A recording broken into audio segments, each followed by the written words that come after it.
Thank you so much. So our first question today for you, Lynda, is you have such an exciting career as an NBC reporter. Your coverage of the pandemic won awards. What is it like to be a reporter in 2022? Well, hopefully you'll be reported very, very soon yourself.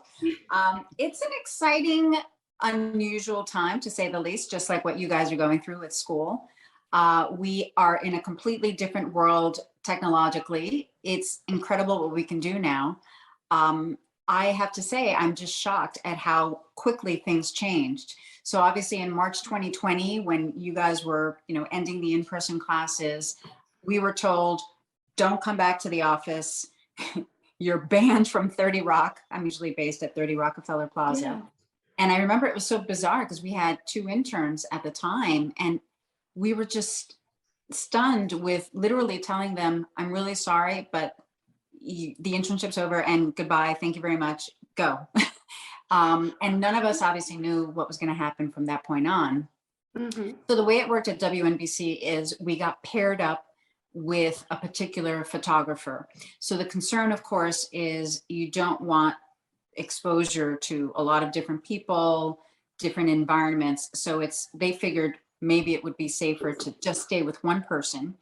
And this way, if you get sick, you only expose one person.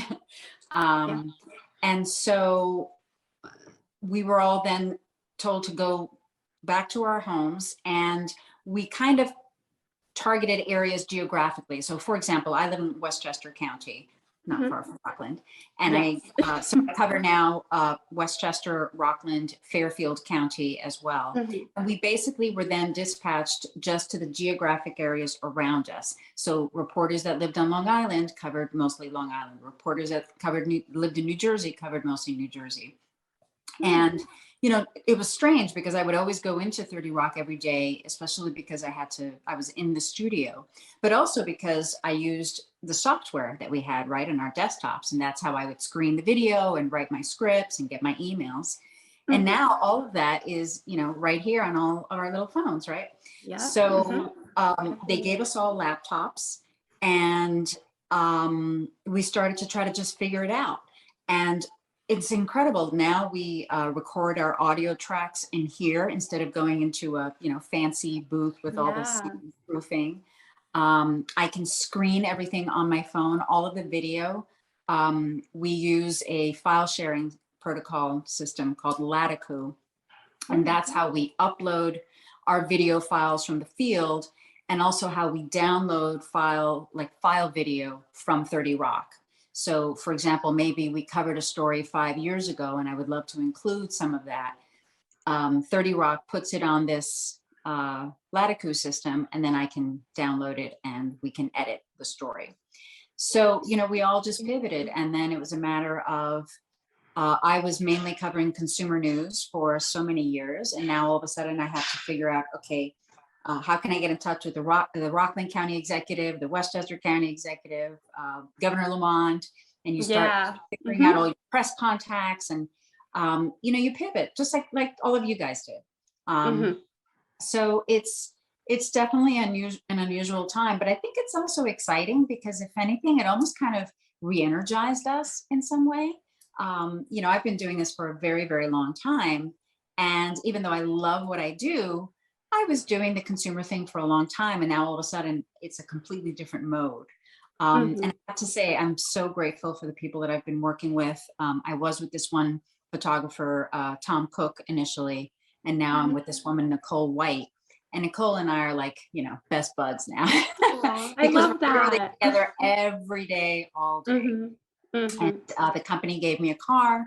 So because I was, again, living in Westchester, you put a lot of miles in your car.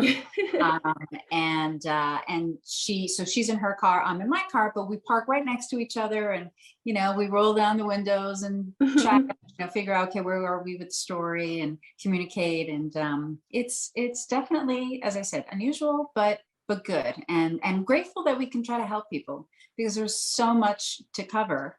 So as I said, it's a re-energized journalism. Yeah, I love that you said re-energized, because I feel like when I was in school, I was just graduating from the pandemic, graduating high school during the pandemic. And I felt like this was really a good time to just boost out of all that sadness and really just the pandemic just causes so much, stress. So I took the time to really just take myself out of that and start something new. And that's when I started RCC. So I love that you also re-energize yourself. And I saw other people were doing the same thing too. So I love that. That's great. Right. Yeah, it's one of those things, right? Like it's almost a blessing in disguise in some weird ways. Yeah, I know. I don't know if I would want to have it repeated again, but but it's certainly. I see the same thing. I'm like, it was so helpful, but I don't want it again. Agreed. So our second question is, you've had so much success in your career. How did you know that this was what you wanted to do when you were my age? Good question. So that's always the one thing that people always wonder, like, what am I going to do? What am I going to be? And it's such a big question. But I had a weird background in that I actually was interested in this as a young kid. So initially when I was little, I wanted to be a pediatrician. That went out the window. But then starting in high school, I got really lucky. My high school in Manhattan, it's Cathedral High School, which is part of St. Patrick's Cathedral. They, at the time, and this was in the 70s, a long, long time ago, they had a TV studio in the building, in the high school. And there was a TV club, and you could put on productions in the studio, and then they would have all of the students have different roles. So you had the anchor, you had the reporter, you had the camera person, you had the director, the audio person, and we would put together a half-hour newscast, and then we would compete against other Catholic high schools in the Archdiocese of New York. Oh, very nice. And we would compete every year for something called the Emmy Awards, short for educational. And they still do it. Actually, Emmy Awards. It's presented by Instructional TV, ITV. And so the very first year that I was on the team, I did a report I'll never forget on video piracy, like stealing videos, which is right, it still happens on YouTube. So I did a report on that, and I actually won an award.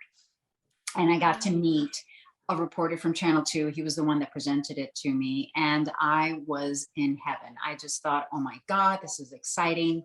I love this. I love learning. For that piece, I had to really dig into research, and I just said, I love this. I love like learning new things and meeting people. And so that's what gave me the bug early on. I was only 12 years old at the time. I started high school when I was young.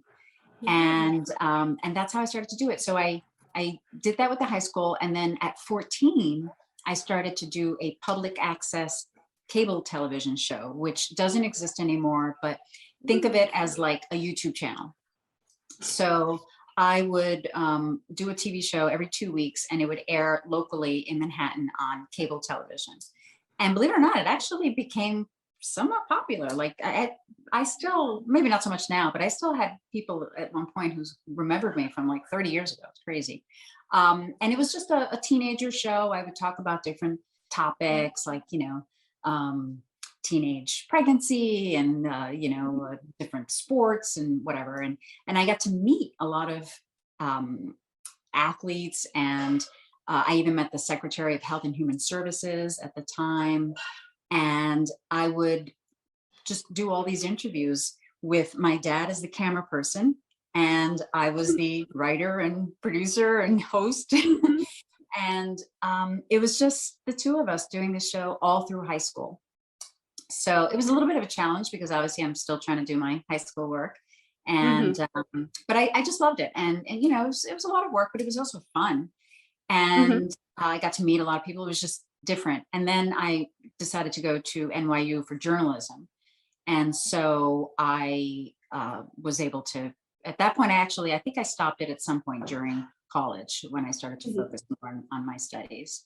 But I was lucky that I learned, that I felt early on, I knew this was what I wanted to do. And I'm really, really lucky that I can still do it.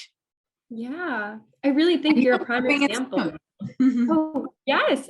So a little bit about me with my ideas. So I actually have something on Instagram. It's a Instagram live show, and I do something similar to what you did when you were in high school. So I really connected with that. So that's really awesome. I wanted to say that's the beauty about your time is, we tell our interns all the time, there are so many opportunities now for you to really show yourself, and whether it's an Instagram or TikTok video or whatever it is. So it's good to take advantage of that. Yes. And I love that you took advantage of the resources your high school had, because there's a lot of places, there's just a lot that can happen when you try and you do something new and you might like it. And now you're in a career that really, that's where it's all started. So I think that's great. I know RCC's TV studio is being renovated right now. And so students will have the opportunity to do that as well. Good, good. Yes, that's great. So our third question is, thinking back on your college experience at NYU, what were the big takeaways you had while you waited in line for your name to be called at commencement? So funny story about my commencement day. I actually graduated NYU in 3.5 years because I was a complete nerd. And I did a summer program in London, and I had credits. And so I was able to finish in January, actually, of that's cool. 19, I don't even know what year I graduated. It was a long time ago, 1987. And so I remember that I was working at a television station in Philadelphia at WCAU, and I had to ask for the day off. And I said, Friday, do you mind? And I was one of those people, even now to this day, I'm one of those people that I hate to ask for a day off. I'm like very just weird about that, even though I do take my day off. But I said, it's just, I'm graduating college. And they're like, are you kidding? Of course you can do stuff.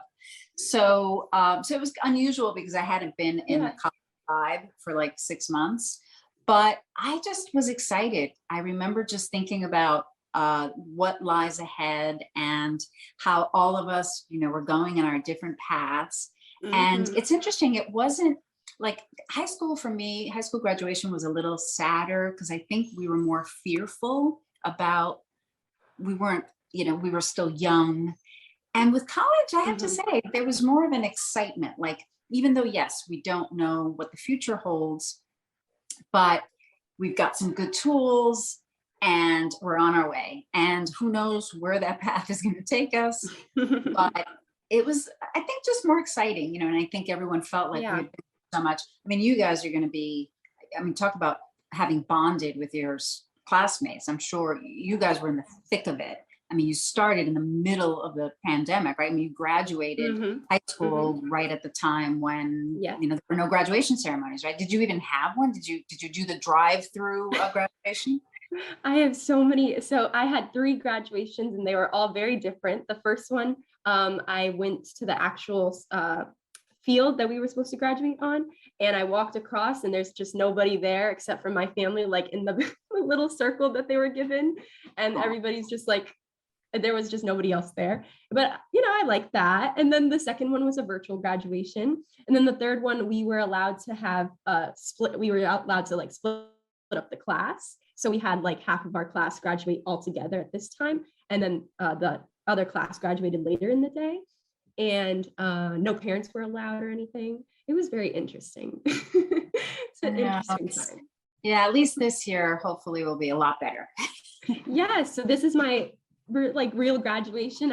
I'm going to be around my friends and the people that got me here, my family and the faculty and staff that helped me along the way. So it's really going to mean a lot to me being at this graduation.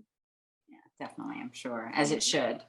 Yes. Yeah, and I remember William Pell was the speaker at my graduation, who is the one that created the Pell Grant. Yeah. So I was like, that's so cool. Okay. That helped me in school. Right. Yeah, those Pell Grants definitely got me through.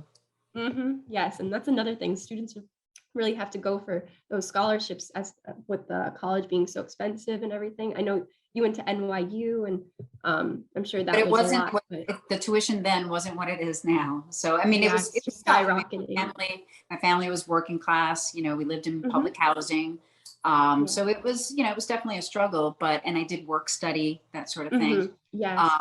But I got a Pell Grant, I got scholarships through the school. That's great. And, you piece it together and you try to help. And I took loans and, and I worked and I applied my money, and somehow you get through, but it's not Yes. easy. You get through. Yeah. That's great words of advice, honestly. So Right. our next question is, what has your experience been like breaking into a career in journalism as a Latina? Well, I have to say first, I consider myself a journalist first, who happens to be Latina. I think as anyone, right, in any field. Yeah. And, it certainly helped a lot in that in the beginning, I don't think it really made a difference as much, meaning it wasn't necessarily an advantage or a disadvantage. But I will say, as I covered more stories and I'm in certain neighborhoods where a lot of the people spoke a different language, it was certainly helpful because I could then get information that maybe another reporter couldn't because they didn't speak the language. And let's face it, even though in New York there are lots of different languages, so if you're in a Russian community, it helps to speak that language, or if you're in an Asian community, it helps to speak Mandarin.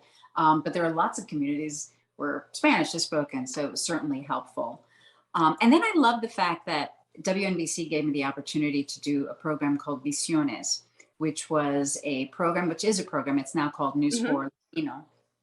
And we shined a spotlight on a particular either person or a cause, and that is Latino. And it was a great opportunity to really just explore the different facets of the community and talk about all the great things that the community does.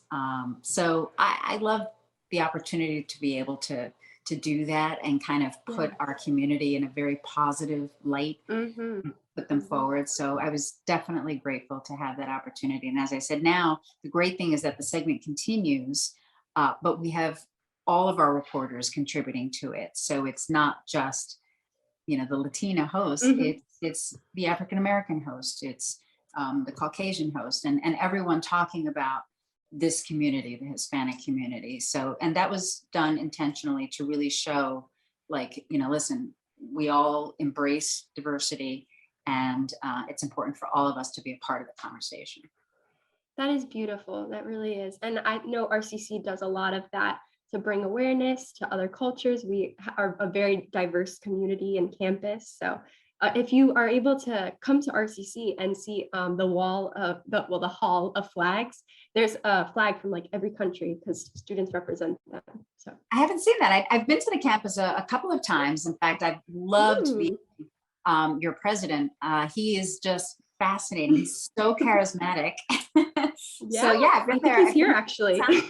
But I've got to look for that wall. I haven't seen that. Yeah, if you come, I'll take you on the tour and I'll show you everything. No worries. You got it. So my final question for you, Lynda, is our graduating class had to overcome many difficulties during the pandemic in order to graduate. What inspires and motivates you to keep going when times are difficult? Other than you guys trying to, obviously just like everybody trying to get through this, I think probably my family motivates me the most. Obviously, when we were all stuck in our homes at the very beginning, especially, we had to support each other. I have two girls, one who is now a freshman in college, another who is a high school junior. And, as a parent, you have to really just forge ahead and figure out, okay, this is awful. It's not what we want, but we've got to get through it. And, we were very, very fortunate that we had our health, and fortunate that we didn't lose anyone close to us. But so, I kept trying to put it in that perspective, and I just kept trying to say, you know what, let's get through this together. We'll have different themed nights for dinner. So one night it was, we're traveling to Japan and we're gonna, make sushi. And then another night we're going to Spain and we'll make gambas al ajillo.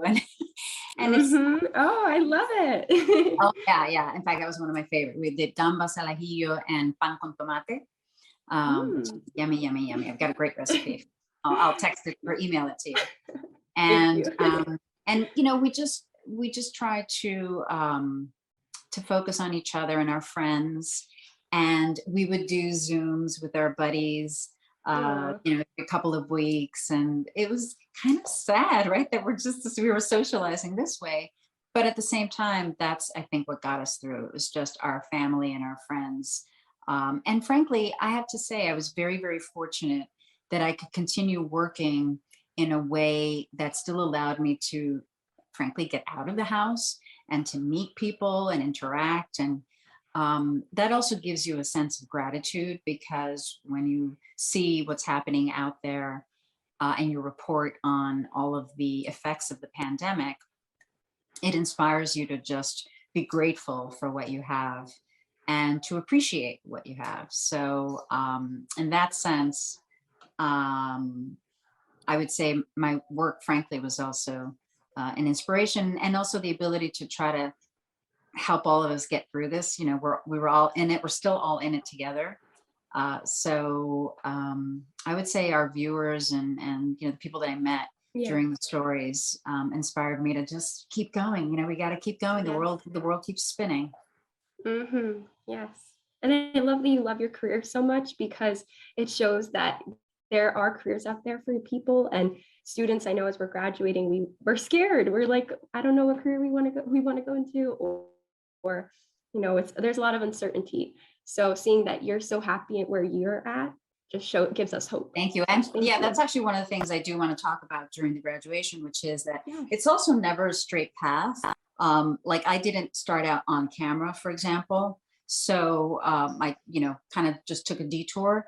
But that's also, I think the key is just to start somewhere, and you'll find your passion, along the way. So I do feel really fortunate that I've been able to do something that I love for so many years. But, that's not the path for everyone. Some people start in one field and completely switch directions, and they're happier than ever. But the key is just to start somewhere, and then it's funny how life takes you on its own journey. Oh, I think I can't hear you.